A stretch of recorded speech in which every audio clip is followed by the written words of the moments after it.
Para este pequeño problema, os pido que os fijéis en las siguientes imágenes.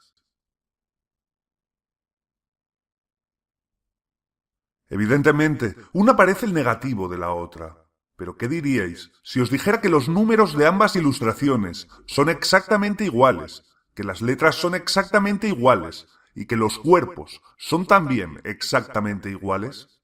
Tan solo el fondo es diferente. Letras, números y cuerpos son exactamente idénticos.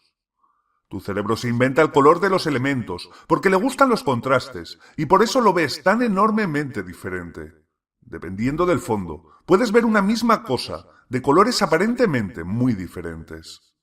Y no, me cansé de decirlo en el vídeo anterior. No hay ningún efecto de imagen, cero, nada de nada. Incluso mi tratamiento habitual para los vídeos está ausente para evitar suspicacias.